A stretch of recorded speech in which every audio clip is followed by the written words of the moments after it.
It begins with a silence so deep that it almost hums. The ocean lies still under a sky that refuses to move, as if the world itself is holding its breath. Somewhere in that stillness, the first ripples appear not from wind, not from tide, but from something alive beneath.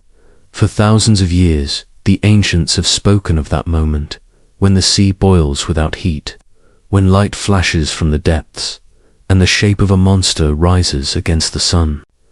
They gave it one name, Leviathan. No creature in human memory carries a presence like it. It is not merely an animal, but a force of nature, a power no man can defeat, as the book of Job declares. When Job questions the reason for his suffering, God does not comfort him. Instead, he challenges him with visions of cosmic power, and among them stands Leviathan. Can you pull in Leviathan with a hook? The voice of God asks. Can you tie down its tongue with a rope? The tone is not curiosity but warning. This is a being beyond human control. Its armor like scales deflect every spear. Its breath can ignite coals, and its eyes burn with dawn's own fire. The passage in Job 41 is almost cinematic, describing a living weapon of the deep whose very snorting throws out flashes of light, whose mouth sends out flames. Its presence churns the sea like boiling oil. In this divine monologue, Leviathan is more than an animal, it is the embodiment of chaos, the primordial power that God alone can restrain. Humanity's fragility is set against it. Every verse reminds Job and us of our smallness in the face of something infinite. The ancients believed chaos lived in water, the oldest and most unpredictable of elements. Storms, floods, tidal waves, these were not accidents, but echoes of the creature moving beneath. As the camera of imagination pans across centuries, Leviathan slithers from scripture into symbol. In Psalm 74, the poet remembers God's victory. It was you who crushed the heads of Leviathan and gave it as food to the creatures of the desert. Here, the monster is already defeated, its many heads broken, its body offered as a feast. The scene evokes not an event of history, but of creation itself, when divine order triumphed over the abyss. Yet the shadow of Leviathan never really vanished. In Isaiah 27:1, it reappears, this time in the future tense. In that day, the prophet writes, the Lord will punish Leviathan, the fleeing serpent, Leviathan, the twisting serpent. He will slay the dragon that is in the sea. This is not a memory, but a prophecy, implying that Leviathan is not dead. It waits. Ancient scribes and priests read these words with awe and dread. They understood Leviathan as more than myth. It was a cosmic adversary, an unending reminder that creation itself is a fragile victory over chaos. In Hebrew imagination, God's daily sustaining of the world meant keeping Leviathan chained beneath the waters.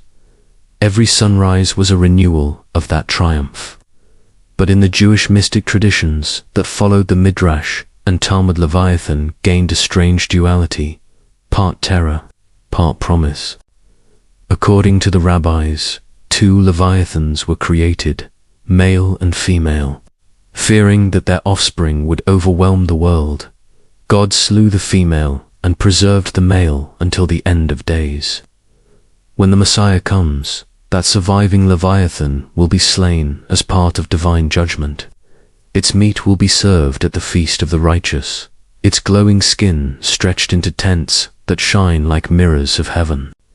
In that imagery, horror turns to holiness. The monster that once threatened the world becomes its final banquet, a paradox worthy of faith's imagination. What does it mean for chaos to be eaten? Perhaps the ancients were hinting at something deeper, that what terrifies humanity may, in the end, be transformed into revelation. Leviathan's flesh becomes nourishment. Its skin becomes shelter. Even in destruction, it serves divine order. Still, the myths resist containment. The more you trace Leviathan through ancient texts, the more it slips between meanings, beast, storm, demon, symbol. One moment, it is God's pet, the next, his enemy. In Job, it's a challenge. In the Psalms, it's a corpse. In Isaiah, it's an apocalypse waiting to happen. Yet across all these variations, one truth remains consistent. Leviathan represents the line between creation and chaos, between what is known and what cannot be known. Imagine for a moment the perspective of those early writersmen who lived by the sea yet feared its horizon. To them, the deep was not just water but mystery incarnate. The waves hid creatures that no fisherman had ever seen. Storms could erase ships without warning. To speak of Leviathan was to give form to that nameless fear. It was the dragon that lurked beneath every dark wave, the explanation for every sudden storm. In a sense, Leviathan is the ocean's consciousness, the idea that something ancient and aware might be watching from below. As time went on, the word itself took on layers of metaphor. In Hebrew poetry, Leviathan could mean any unstoppable force, an empire, a tyrant, or even death itself.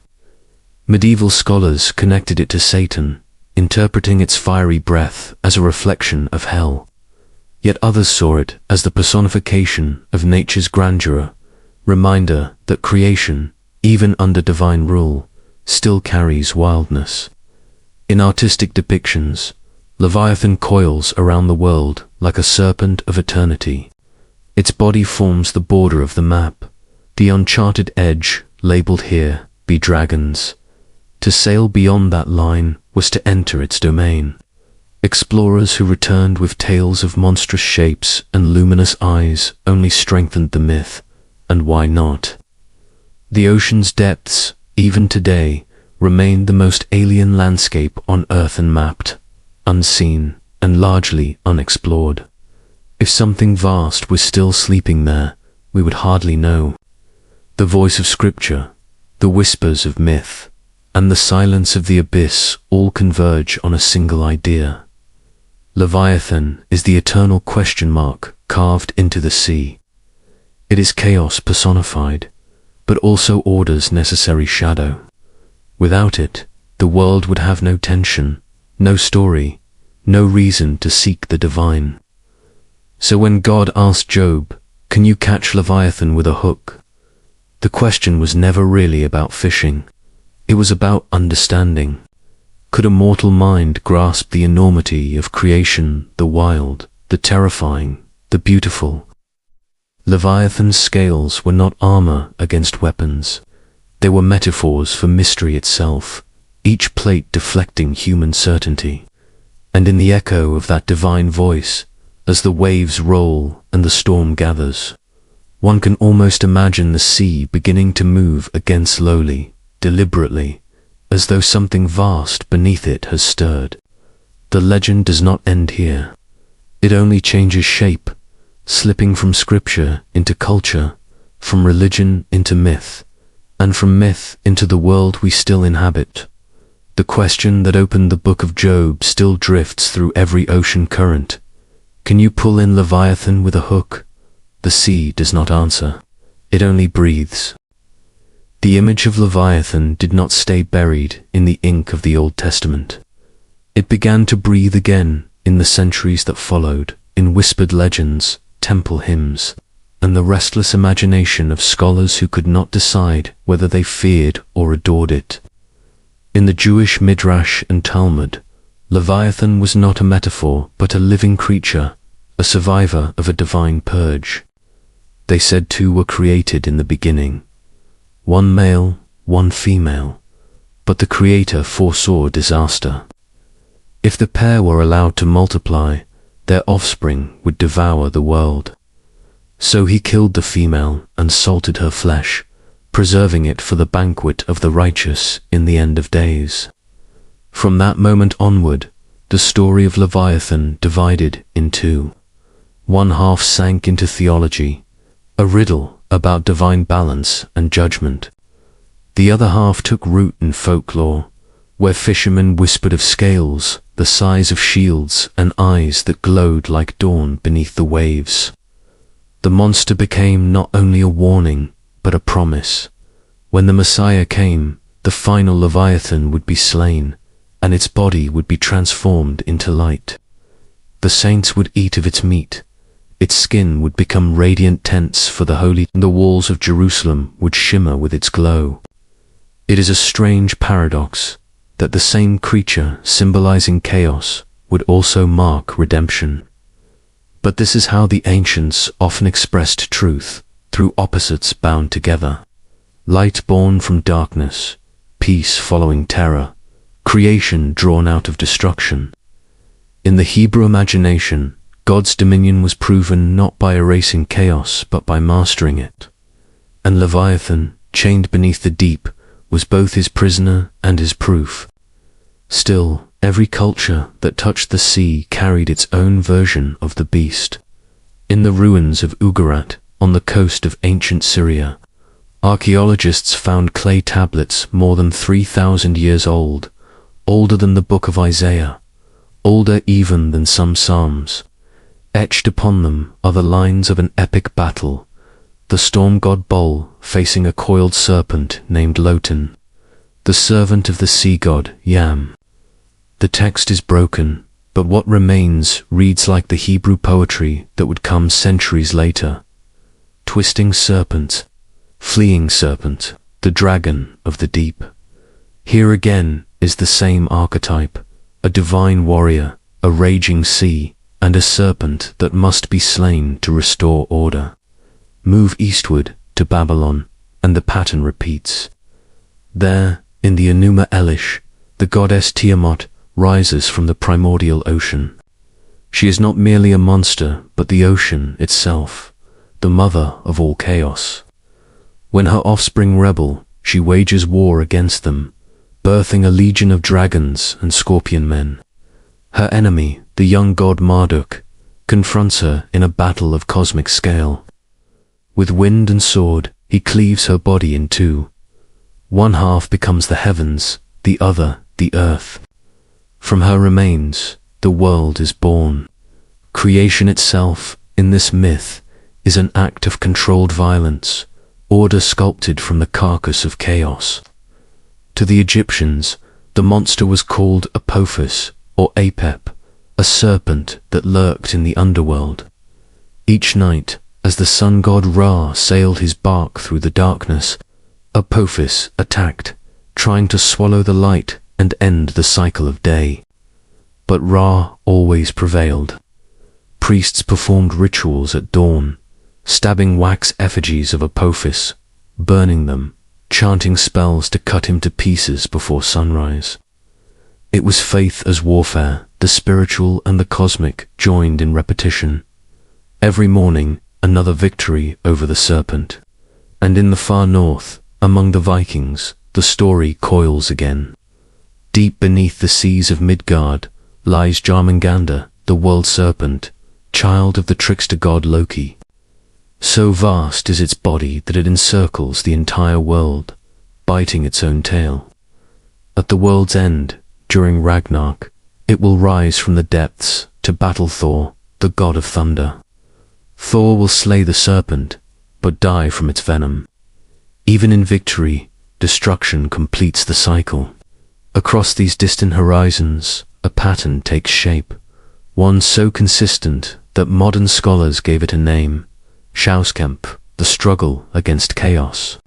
It appears in civilizations that never met, across languages that never shared a word, yet all tell of a divine force confronting a monster from the sea.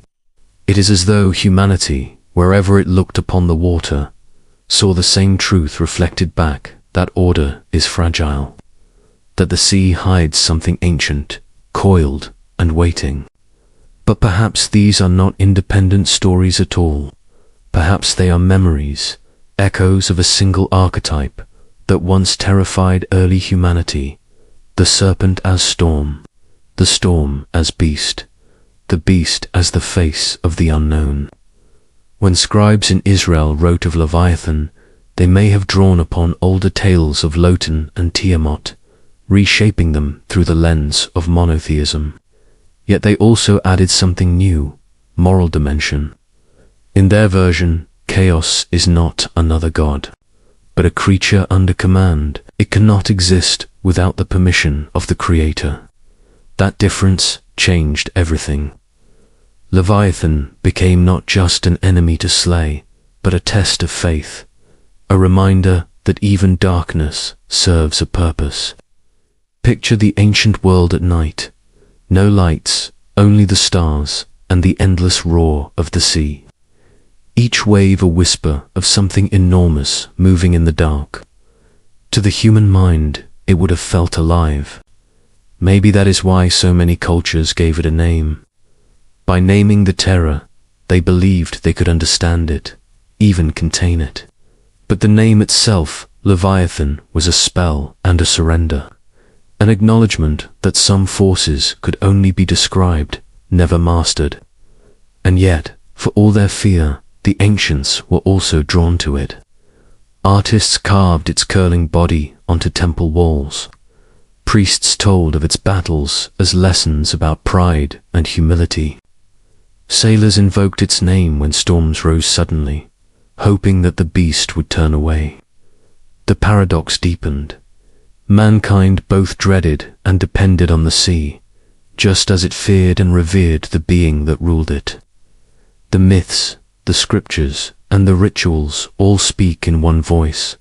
Beneath the order of the world lies a churning power, beautiful and terrible, that resists every chain.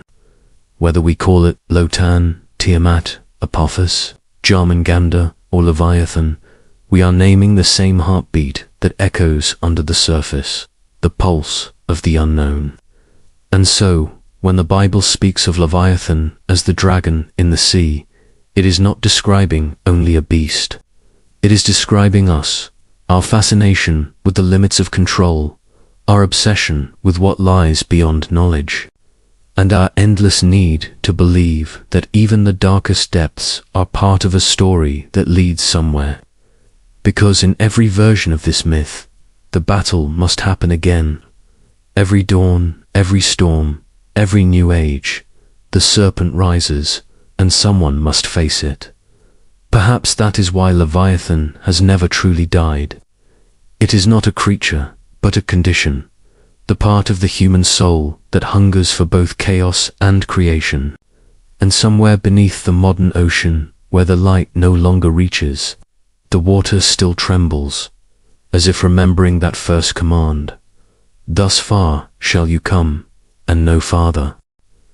The sea has always been humanity's oldest mirror. In it, we saw our fears, our gods, our beginnings, our monsters. Every civilization that lived by the shore seemed to glimpse the same shape in the water. A vast serpent, scales gleaming like metal, eyes bright as morning stars. They gave it different names, but the story never changed.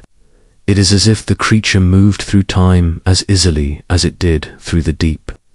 To the Canaanites, it was Lotan, the seven-headed serpent who served the sea god Yam. In those clay tablets, dug up at Ugarit, the lines describe Baal's desperate battle against it. You crushed Lotan, the fleeing serpent, the script reads. You destroyed the twisting serpent, the mighty one with 7 heads. Baal's triumph restored the order of heaven, and from then on, rituals were held on mountaintops to rebind the heads of Lotan. Priests would pour libations over the earth, calling on thunder and lightning to seal the sea's fury, but it was never a permanent victory. Chaos was always bound, never slain. Farther east, in Babylon, the myth rippled across another language. Tiamat, the mother of oceans, the dragon of salt water, rose against the young gods. Marduk, the champion, armed himself with wind and sword. When he split her body in half, creation itself began. From Tiamat's upper body came the sky. From her lower, the world below. And in the blood of her slain consort, Kingu, Marduk, formed humanity born of rebellion, drenched in chaos. If Leviathan is a monster, then Tiamat is our mother. The ocean that terrifies us is the same ocean that birthed us. Across the deserts of Egypt, the story slithered again. The priests of Ra called the serpent a Pufissa, creature so immense that it swallowed the stars. Every night, as Ra's golden bark drifted through the underworld, Apophis rose to attack. The Egyptians believed that if Apophis ever succeeded, the sun would vanish, and the world would drown in eternal night. To prevent this, they performed rituals at dawn, stabbing wax effigies of the serpent, burning them to ash, chanting, "Fall back, Apophis, be cut into pieces." And with each sunrise, they believed the monster had been defeated once more. But victory was never final. The serpent would return every night, just as it had the night before. The struggle was endless, a cosmic heartbeat pulsing between darkness and light. Then, beyond the cold seas of the north, the Norse sang of Jormungandr, the world's serpent. Born of the trickster god, Loki, it was cast into the ocean by Odin, where it grew until it circled the earth and bit its own tail. The gods feared that when it let go, the world would end. At Ragnarok, that prophecy would come true. Jormungandr would rise, spewing venom across the sky. Thor, the thunderer, would slay it with his hammer, but the poison would kill him in turn. Neither side wins. The world ends in equilibrium. Order and chaos destroy each other, and from the ruins, a new world is born. In India, the story coils once again. The Rig Veda speaks of Vritra, a dragon who hoarded the waters, refusing to let them flow.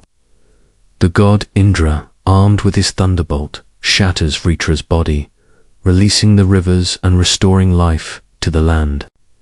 In every story, the pattern holds. A serpent of chaos blocking life's source. A divine hero who restores it through violence. Scholars call this ancient pattern Chaos Serpent, battle against chaos. And yet, the striking thing is not the battle itself, but its persistence. How could cultures separated by oceans, by centuries, by languages, all tell the same tale? There were no ships linking Babylon to Scandinavia, no scribes trading stories between Ugarit and India. And still, the same image appears. The coiled serpent, the storm god, the cosmic struggle. It is as if this myth was not learned, but remembered, carried in the human mind long before ink touched clay. Perhaps these stories are fragments of an older memory. Before nations, before writing, when humanity still lived close to the sea, there might have been encounters real or imagined that branded themselves into our collective soul. Imagine standing on a shore thousands of years ago, watching lightning split the sky, hearing the ocean roar like a living beast. Two primitive eyes, that chaos was alive. Something enormous moved beneath it.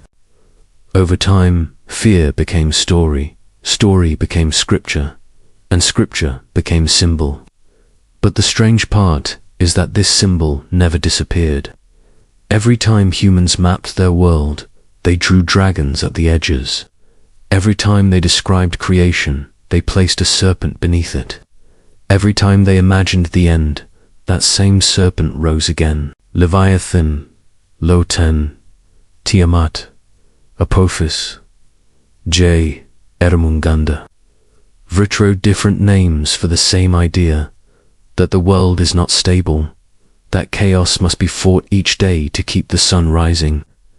Perhaps that's why the ancients built temples on high ground, away from the sea, yet always facing Itaz, if they needed to watch the horizon for movement.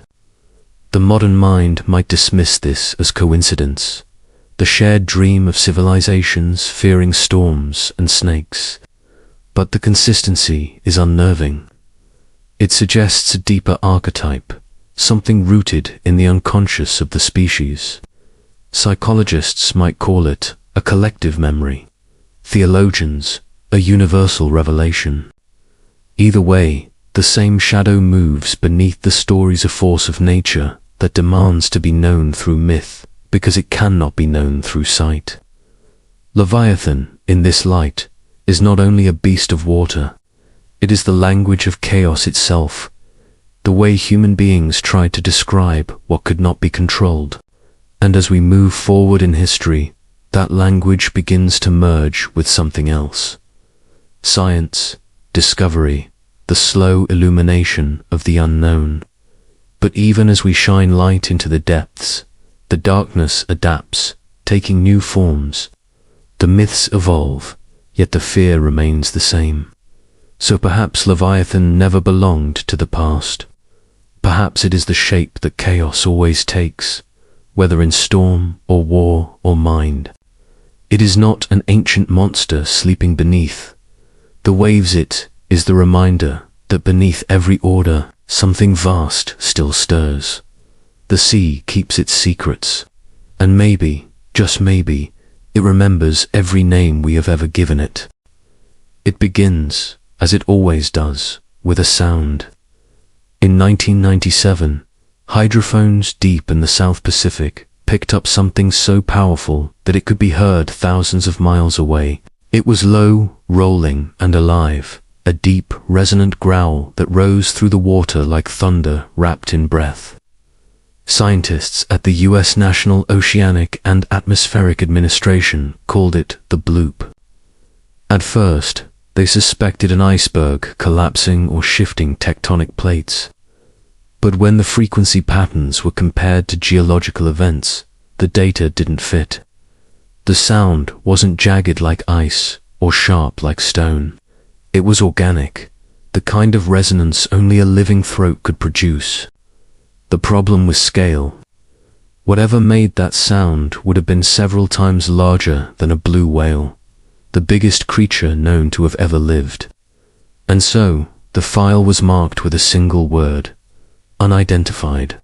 For those who knew the ancient stories, the discovery was like a whisper from the abyss, as if Leviathan had stirred in its sleep. In the same years, teams using deep-sea sonar began mapping strange hollow caverns beneath the ocean floor, immense vaults, black and silent, where light had never reached.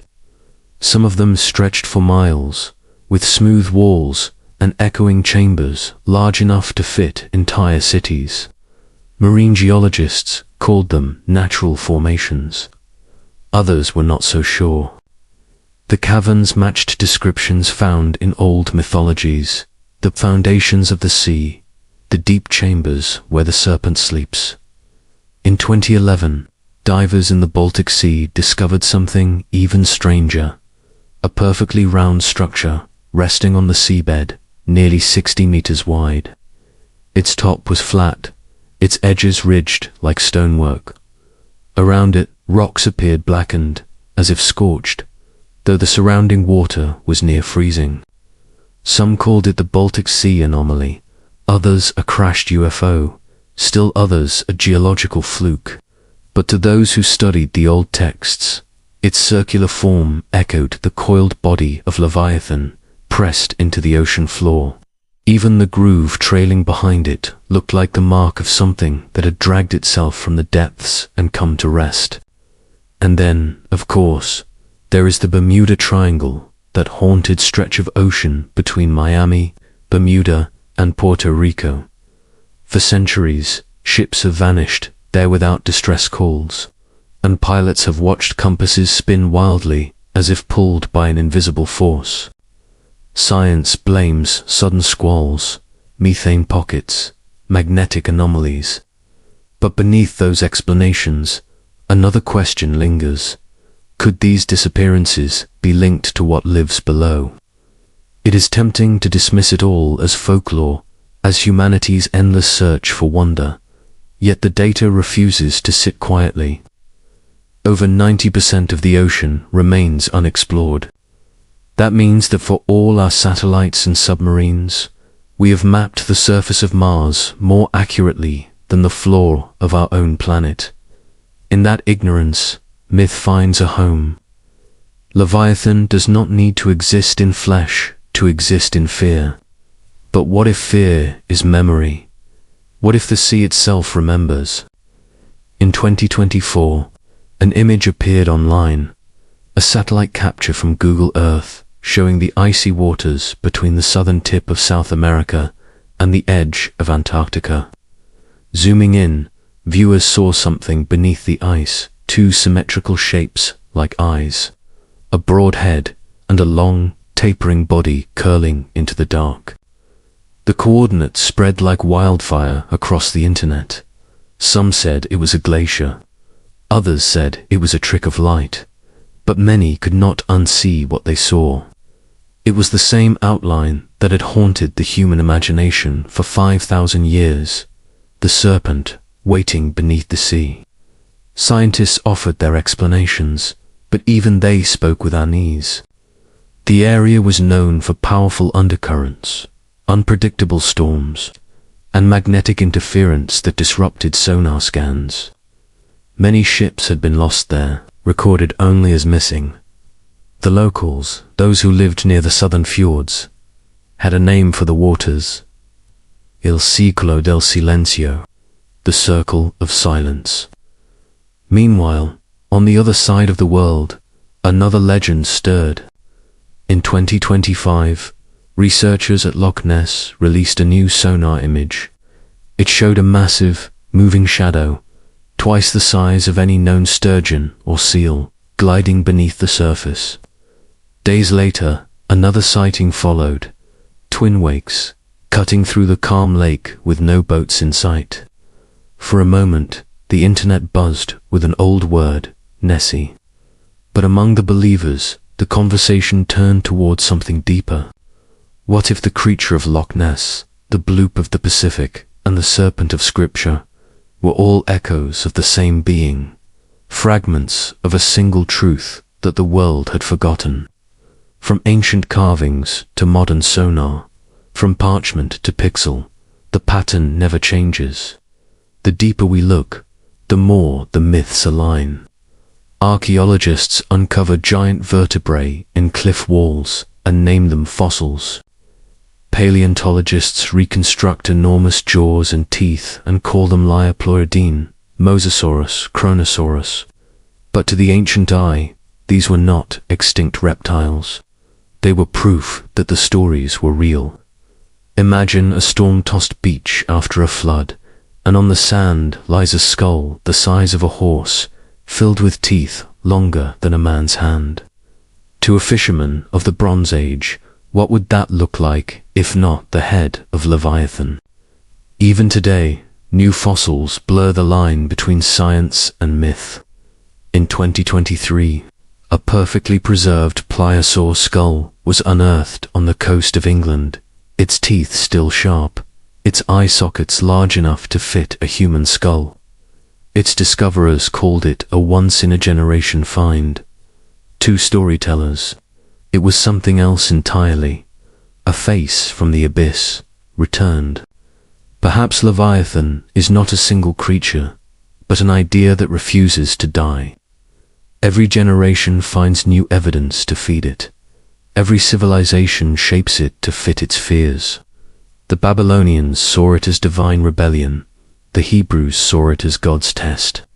The scientists see it as data, unexplained sound waves, ancient bones, strange lights beneath the waves. But all are circling the same truth. The sea holds memories older than the species that names them. Listen closely enough, and you can still hear it that low. Rising tremor under the noise of waves, the same sound that woke the hydrophones in 1997. Some call it geology, others imagination. But maybe it's something else entirely. Maybe, in the endless dark, something ancient is still breathing. And if that's true, then the story isn't over. It's only been sleeping. If the myths ended with the ancients, we might sleep easier. But the ocean has a way of speaking again when we least expect it. Every few decades, a new sign rises from the deeper sound, a shadow, a tremor, and the old stories wake like a tide returning to shore. In the book of Isaiah, a single verse shimmers like a warning written in moonlight. In that day, the Lord with his hard and great and strong sword will punish Leviathan the fleeing serpent, Leviathan the twisting serpent, and he will slay the dragon that is in the sea. To Isaiah, that day meant the end of all things, the final act when chaos would rise one last time before being crushed forever. But what if that prophecy was not only metaphor? What if it was a cycle? Because chaos, like the tide, never ends, it only retreats. Across the modern world, people have begun to wonder if the signs Isaiah foresaw have already begun.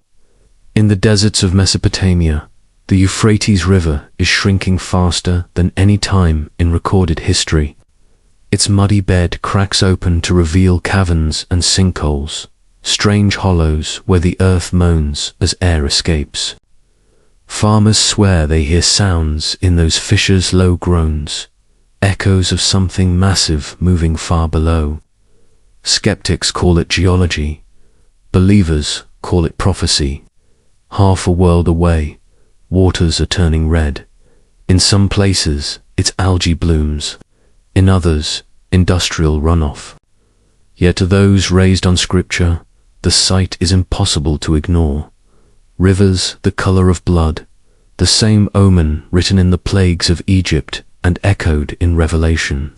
The sea turned to blood, and every living thing in the sea died.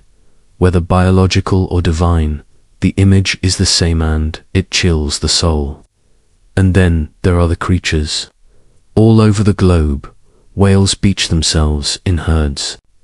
Schools of deep-sea fish species that never breach sunlight wash up by the thousands, as if fleeing something rising from below. Marine biologists scramble for explanations. Sonar interference, magnetic shifts, toxins. Yet none of these theories fully account for the scale, the timing, or the uncanny silence that follows. The surface of the water trembles, and then stills as though something vast has passed beneath. If the ancients had witnessed this, they would have named it. They would have whispered, Leviathan stirs. Even modern minds cannot escape the symbolism. Every satellite image, every seismic reading, every flicker of unidentifiable motion on the ocean floor rekindles that unease. The sense that something old and sovereign is returning to claim what was once its domain. Some researchers have begun to wonder if the moon itself, with its gravitational pull, could awaken the ocean floor disturbing pressures, triggering vents, perhaps even shaking ancient ecosystems we have never seen. If a creature lived deep enough beyond light, beyond temperature, beyond time, could it survive, waiting for the right celestial rhythm to rise again? The thought is unsettling, not because it is impossible, but because it is plausible. For all our technology, we are blind beneath the waves. 90% of the ocean remains unmapped. More humans have stood on the moon than have seen the ocean's deepest trenches. If Leviathan was still there, we would never know until it chose to be known. And maybe it already has. When the sound known as the Bloop was first recorded, its signature was too large for any known creature. It was, according to one scientist, as if the ocean itself had exhaled. But the ocean does not exhale on its own. Something does it for her. Something breathes, sleeps, and dreams beneath the crust of salt and darkness. In that silence, the myths do not sound so mythical anymore. Because Leviathan was never just a monster, it was a mirror. The ancients gave it shape because they could not name their fears. We, in our age of data and algorithms, do the same. We give those fears new names. Climate change, mass extinction, tectonic instability. But the pattern has not changed. The world is once again trembling at the boundary between order and chaos, between light and abyss. Perhaps that is what Isaiah meant when he spoke of that day. The end of days is not one apocalyptic event, but a moment that repeats whenever humanity forgets how small it really is. And if you stand by the sea at night, when the wind dies and the waves flatten to glass, you might hear it too, the deep hum that seems to come from nowhere and everywhere. A reminder, a warning, or simply the heartbeat of a world that still hides its oldest truth. So, what is Leviathan? A myth? A monster? Or the memory of a power older than creation itself? Power that still waits beneath the water, patient as eternity? The answer depends on what you believe. The scientist will measure, the priest will pray, the skeptic will dismiss. But the ocean will not explain. It will keep its secrets the way it always has. And maybe that is mercy, because the stories say that when Leviathan truly rises, it will not come to destroy it, will come to remind us that everything we build, everything we control, floats on borrowed calm. The surface we trust is thinner than we think. So when you look at the sea tonight, remember, beneath the calm lies the unknown, and beneath the unknown lies the truth that built the world. The ocean breathes once more, the circle begins again, and somewhere in the dark, Leviathan listens.